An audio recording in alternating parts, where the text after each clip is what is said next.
Right, so for reassembly we put the shielding back on, then we'll reinsert all our screws.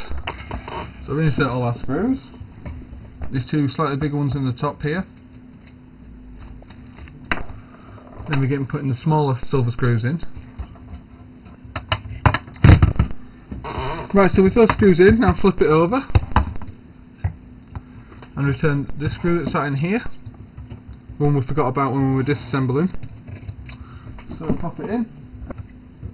Right, so that's back in. Then next step, go with the DVD drive.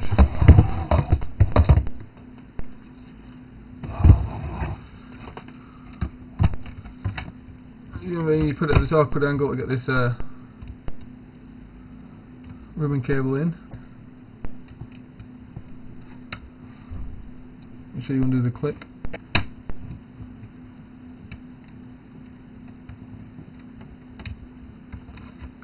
Once it's in, firmly close the clip on it to hold it in place, then put the drive back into place. So,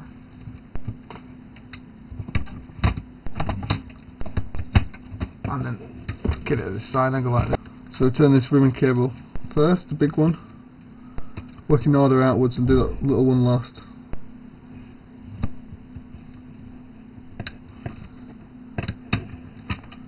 So that's that one in.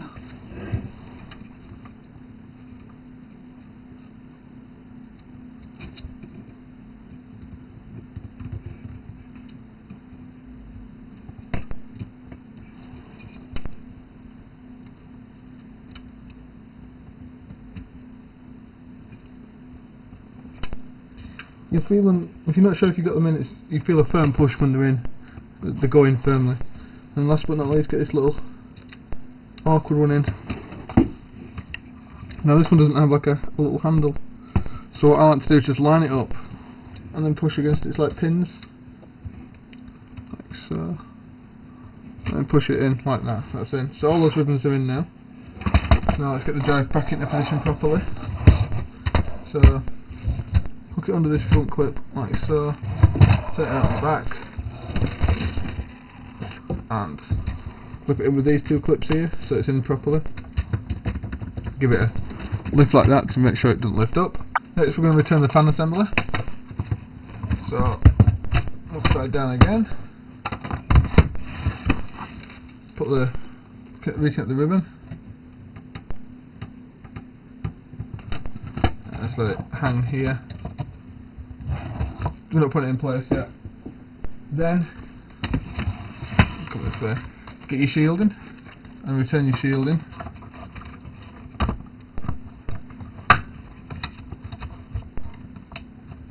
Like so. Alright, this goes in first, the drive bay goes in first, then the board goes on top like this. Right, next, now we want to put in the 4 screws that held this in place. Right, with them in, reconnect the on-off switch, like that, and it just comes through that gap there. Then we want to get the base of our PS2 and lift this up all together and just put your base down here. Like so, flip it upside down, put your hand in the hard drive bay like so, so that's how you drop it in, and just drop it back into the unit flat, and you better see if it goes in properly. Rotate it around to the back, and you can see here that it's not in properly because it's not sitting flush. So just again hold it by the hard drive bay and give it a little wiggle, push forward like that, and now it's in securely. So now what you want to do is line up the fan unit, fan assembly, slide that back into place so it lines up nice, and then slot in your power switch again like so. Then you want to return the screw down here, so let's do that now.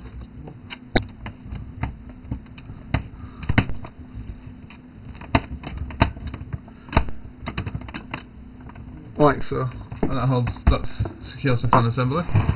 Then flip it round, like here, you see here.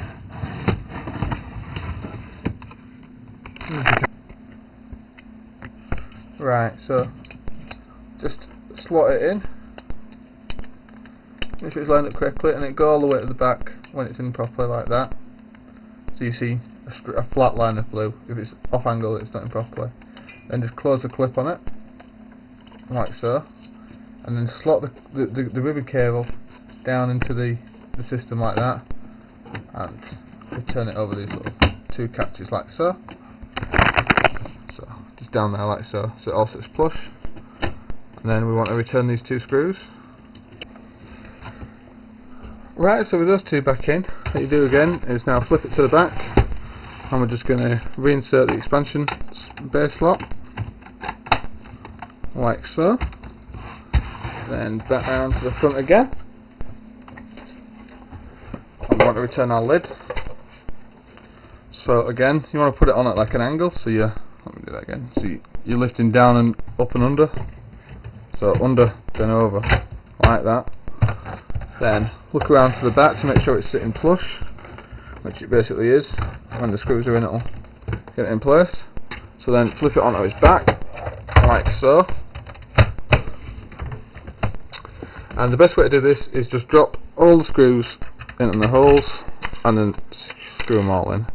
So the long ones sit in these four here, and then the short ones are in these four here. So drop all the long screws in.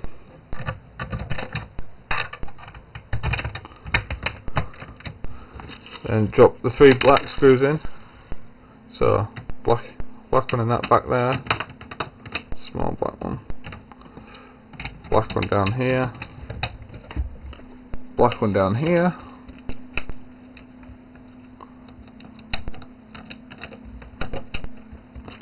and the silver one down the front here, slightly longer. Now secure these screws, screw them back in.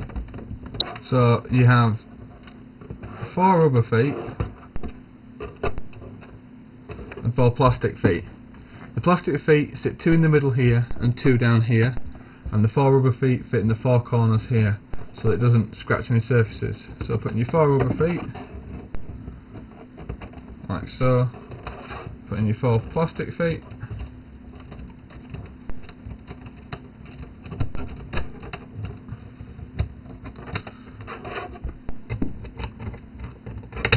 like so.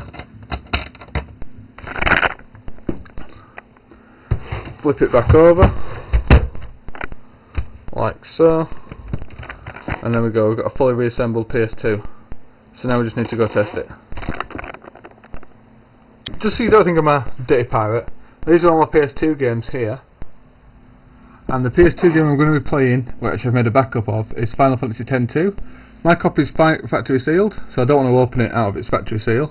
And also I want to play an undub version because I hate the American voice acting. So I've already made a backup of Final Fantasy X-2, so let's go test it. Right, let's go hook up our PS2. This is its spot. So, cables in the back. Right, so let's get a PS2 pad in, because we'll show you some features that you can do, some like auto boot features.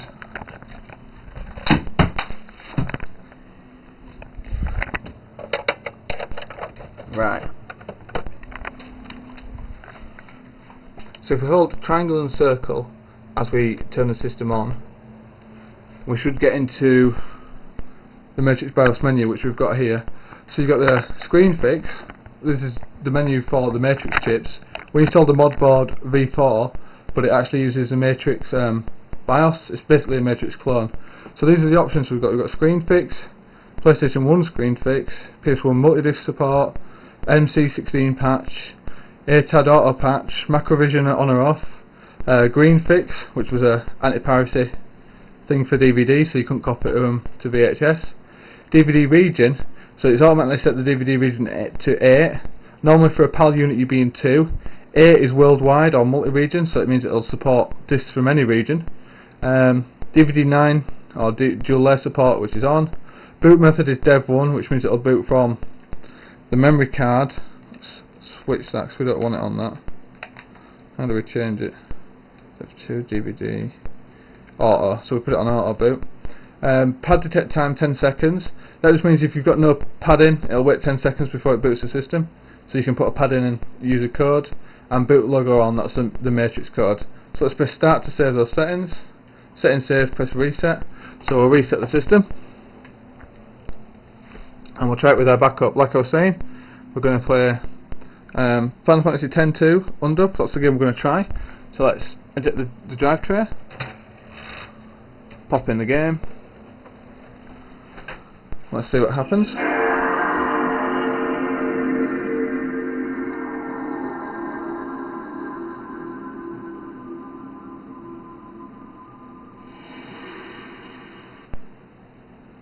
So it's auto-booted, it's detected what it is, and you can see it's auto-booted. Instead of PlayStation, it shows a Matrix Infinite AV 1.99, and it should just go straight on into the boot in the game now.